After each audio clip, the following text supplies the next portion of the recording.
Future Festival week. We hope you enjoy this session. In this employer meeting, we have the great honor to receive Floris van der Breggen, who founded a startup, SyncVR Videocalls, and developed VR and AR platform applied to the healthcare sector. Floris, thank you very much for being with us. Can you please tell us more about your inspiring adventure? Yeah, 100%, 100%. Thank you for having me here. So indeed, my name is Floris van der Breggen, founder of SyncVR Medical. I will tell a little bit more about what we do as a company in just a little bit, and then yeah, I'm super curious to interact a little bit with you as well. So I will take the first half of this presentation out to present what we do, then also show you kind of a day in the life of um, people in business development at SyncVR. And then I'm super curious to hear what your thoughts are and what your questions are all about, and we can go into discussing those. So yeah, with that, I would like to go forward. Let's see. I will try now also to share my screen. I, I'm afraid that you will not see me anymore then, but let's see. Yes, we Do you can see this see. now? Yes, we Ah, can see our slides. awesome. All right, great. Um, well, about myself as well, by the way. So, Floris van der Breggen, and I started SyncVR about 3 years ago, 2 to 3 years ago, just with an experimental idea of seeing if virtual reality could do something positive for patients during chemotherapy treatments. Um, so, well, that was just a thought that I had with no big expectations. VR was really for gamers and for youngsters back then, and definitely not for oncology patients. Well, and despite all that, prediction, it was super positively evaluated by those patients, and you really saw so clearly this uh, giant change in emotional state from before and after a VR session. So I thought, okay, this if this has such an impact already on these patients now with this technology that is still inferior, um, then it will definitely have a growing and a giant impact in so many more ways in healthcare. Healthcare, where basically, mental and physical um, difficulties are all centralized. So let's see if I can grow this little pilot from this initial good response to maybe many more of those. And that has been quite an adventure, and that's basically now grown towards the point now where we're active in almost all hospitals in the Netherlands, quite active in Germany as well, in the Nordics, and since half a year ago also quite active in the UK. Um, I will tell you a little bit more about that now. Improving healthcare with VR and AR. That's basically what we do. Now, as you can imagine, VR can be used for patients. Maybe you've seen videos from Birmingham Children's Hospital lately, who are using it for before a surgery for children, to basically get children distracted before such a surgery, um, and thereby also decreasing medication. It can also be used for staff, uh, for training, for example. But there's so many different ways in which this technology can be used. We decided, okay, we're not going to develop just one of those applications. We're going to actually develop a library of different VR and AR, XR, as an insider can call it. Um, Create that platform to have kind of the one-stop shop for healthcare, with all the VR and AR applications in there. And then not only specializing in that technological aspect, um, the applications, the library, the platform features, all of that, but then also the implementation side, the practical side of things. Super important. Um, Healthcare is probably the most complex context to introduce such a new thing like VR and AR. Now, to really learn from these experiences and being able to guide a new department by the hand to really embed VR or AR in day-to-day care, it's invaluable. Um, and that comes from quite some experience from all kinds of hospitals already. And most of these logos are from the Netherlands, Germany, and Denmark. However, growing quite a bit now in the UK as well. So we should probably update this with a few more logos.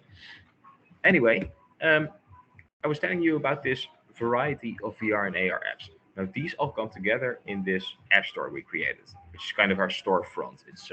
It's where you can see from the outside, so also online. If you go to platform.syncvr.tech, you can see all the applications that are active and that we make accessible to hospitals. Now you can imagine, as one company, you cannot develop all of those. There will be specialized companies from all around the globe being super good at just one particular thing. For example, this German partner that we have, who are really good at making nephrology, so kidney failure trainings for patients to, for example, to work with a dialysis machine. Now, this long tail of different applications, it's only growing, and that's why we make this platform, and why we don't open this up to other companies as well to introduce their applications. There's also then the backside of that platform, which is all about analytics and data. Well, you definitely know that data is becoming more and more important topic. Now that's also being centralized in this platform, and we plan to do more and more with this data in the future. Um, to be very specific, okay, so what does VR and AR, what can it really do in healthcare? What are some examples of that? Now, three main buckets of themes basically where we see VR and AR really being used in. Pain anxiety and stress is a very big one, probably still the largest one. Training and education, the second one, and then movement and rehabilitation is the third one. This third one, by the way, movement and rehabilitation, became much more important during COVID times because we basically showed in the clinical study, as you see on top here, that VR can be effective in rehabilitation of patients after COVID. So after being on the ICU, rather than going to a physiotherapist once every 2 weeks and doing 30 minutes of exercise every 2 weeks for most patients, how that practically goes. They actually do it every day with VR. Well, this is one example. You see a list of these other studies that we're also involved in. Now let's see. Um, Going into these three themes. So starting with the first one, XR and pain, anxiety, and stress reduction. Just to show you some visuals of what this looks like practically.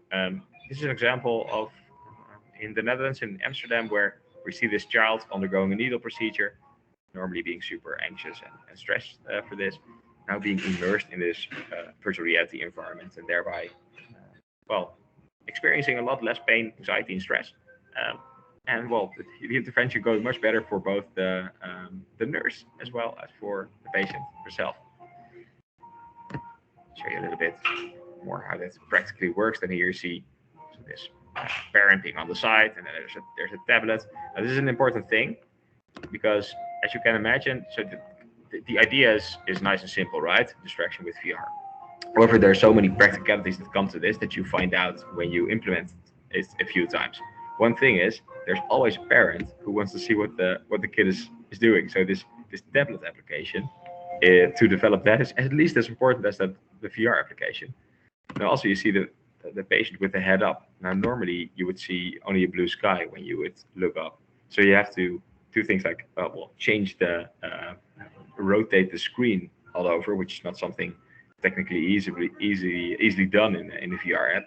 So those really concrete practical topics are super important. Those are things that you learn when you go in and out of hospitals and really have this practical mindset of doing things. Now, training and education, the second theme. Um, so why is that really so important? Basically, there's a lot of studies showing that first of all, training by doing things, as you probably know yourself, is the best way of learning something new. It's much better than just to read the text or look at a few pictures. Now, if you cannot do that, if you cannot train like CPR or training the treatment for a patient post-operatively, you don't always have the patient by the hand. So coming as close as possible to that, for example, in VR, um, by training, in this example, how to treat such a patient who is lying in bed and following a protocol. Yeah, that's a much more convenient way of training that. And It shows to be much better than any traditional way of doing things. Obviously, this has become much more important during COVID as well, since this can be all done remotely and not in person. And, well, you can imagine. Now, thirdly, movement and rehabilitation. Um, let's see. So, I was telling you about this COVID study. You can see here. Let's see this place. Yeah. So, what does that look like from the inside of a headset, and what would you actually do? Skip ahead a little bit. Instead of just doing boring physiotherapy movement exercises, you would, for example, goalkeeping. You would have to actually defend your goal as your physiotherapy. So gamified physiotherapy, or you would be boxing.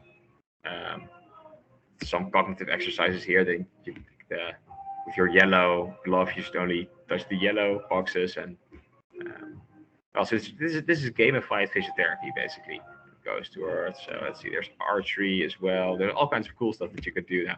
And super cool about this is what you saw in the COVID study. Um, we actually expected patients not doing this every day. I mean, there's no one really motivating you, right? So there's you still have to pick up the headset every time, and you have to be self motivated. But actually, patients did it every day, and basically because it was kind of an escape from their difficult reality, and this was kind of a highlight of their day to really be somewhere else, and well, be inside the playful world to go into their rehabilitation that way. It was really cool to see that during that study. Now, as I mentioned, this was a lot about the technology in the previous slides. However, this implementation thing is so important, um, and that's why kind of a mindset of being on the ground, being inside the hospital, not behind a desk, is super important at SyncVR. That's where we really see a ton of learning that you don't get from googling around. So let's see. Lastly, I want to show you a bit of well, what does a day in the life of SyncVR really look like for business development people. So, well, I'll show you that in a few pictures. What does that look like, SyncVR biz dev a day in the life?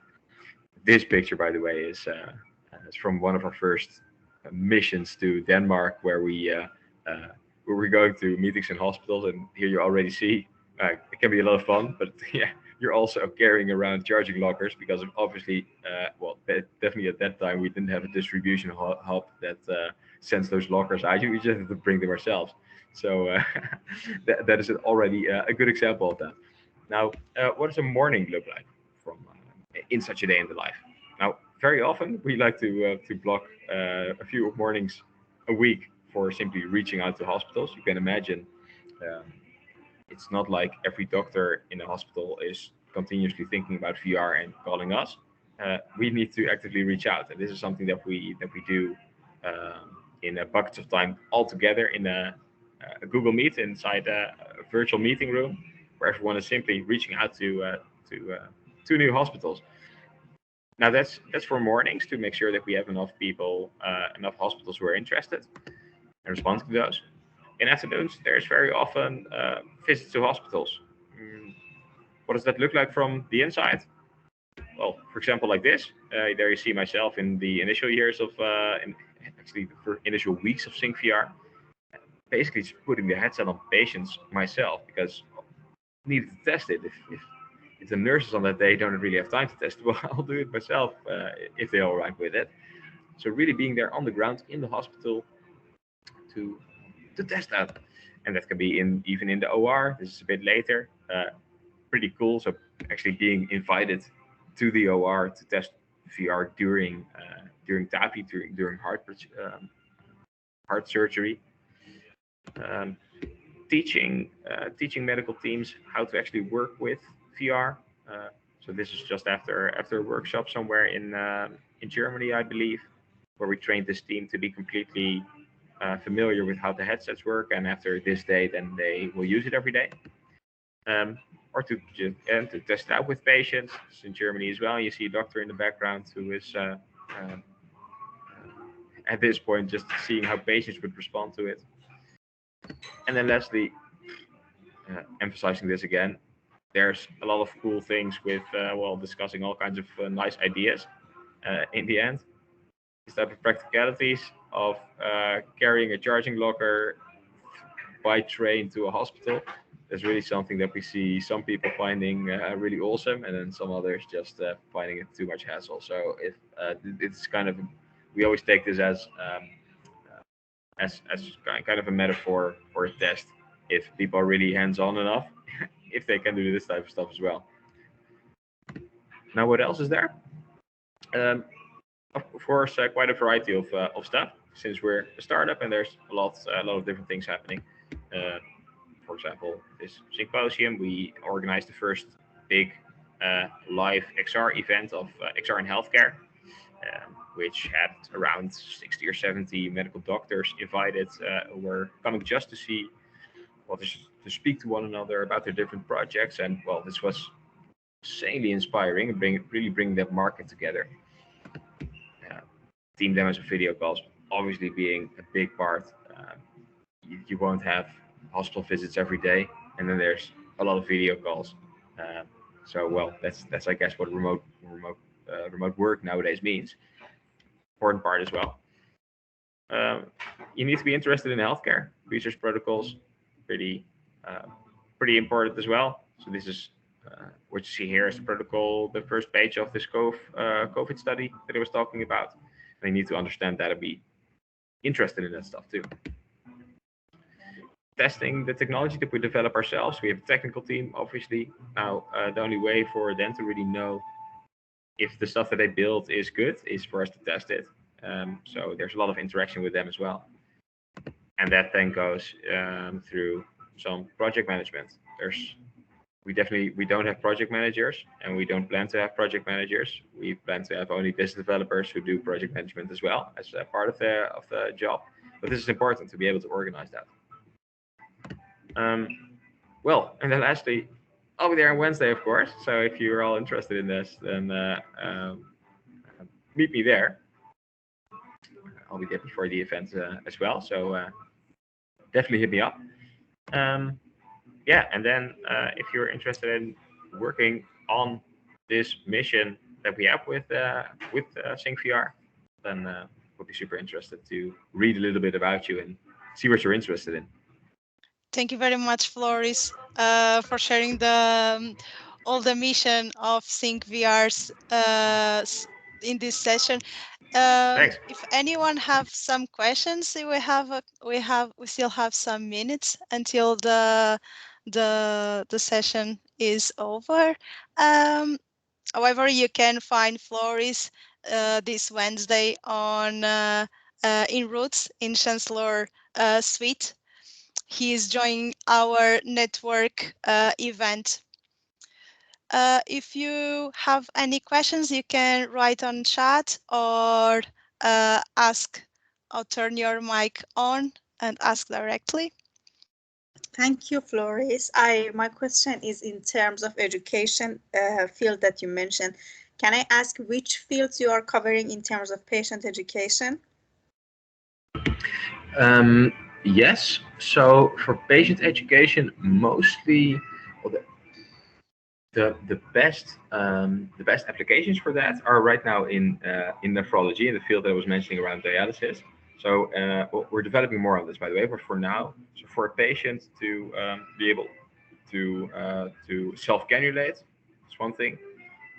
So to do the cannulation by him or herself, as well as to operate a peritoneal dialysis machine or a hemodialysis machine to do that. So that in this training, which you would normally have to do with an actual peritoneal dialysis machine, you would do it in virtual reality, and thereby you don't have to use all kinds of disposables or occupy a machine or take time of a nurse. They would do it themselves even at home. So that's one example of that. And there's actually much more coming, but the largest growth in this field would be around patient education for going about medical devices and being able to know how they work. This is great. And are you doing this in collaboration with some societies, or you are doing it alone? How is it? Yeah, so in the Netherlands, we have good partnerships with the Dutch Nephrology and Kidney Failure Foundations Oh, great. associations. In the UK, not yet actually. It's probably a good thing to do that as well. Simply that one thing we haven't really put focus on yet. Yeah, I see. Thank you. It's Thanks. pretty interesting, really. And where does this particular interest come from? Sorry? Where does this particular interest in patient education come from? Actually, maybe personal experience. Yeah. Okay. Yeah, Cool. yeah. I've seen the effect. Nice. Yeah. Yeah. Floris, what are your main difficulties when you are presenting your product at the first time? What are the most resistant part from the doctor side? Yeah. So there's a few things, but the most important one is for something new like this, there are no existing budgets. It's innovation and it's Yeah. healthcare. So healthcare is very rigid budgets, and then for something new, there are never existing budgets. So those two things combined, they give a lot of difficulty. Do you find it easier to collaborate with private hospital or with public sector? Well, we quite up to now focused on NHS, Yeah. public.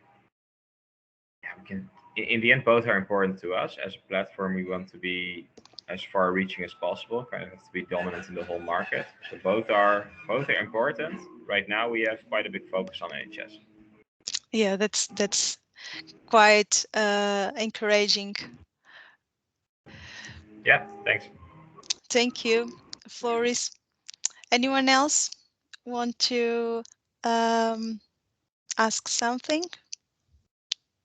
I also wanted to know who are your competitors in this field? Are you Good. the sole player or there are other competitors as well?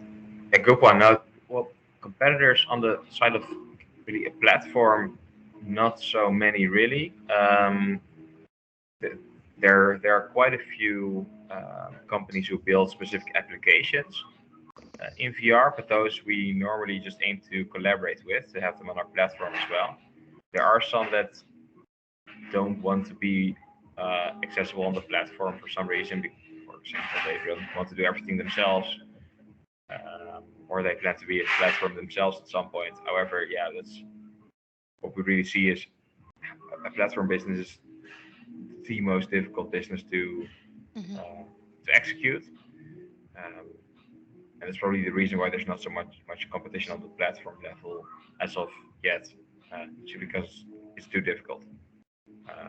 You have to have two sides of the market operate on that, and that's something that a lot of companies have difficulties to do. So in summary, on the platform side, not really any significant competitors here. On the side of applications who don't want to be on the platform or something like that, it's in every market there's one or two, but no substantial ones that we really encounter difficulty with. Great, thank you. Thank you.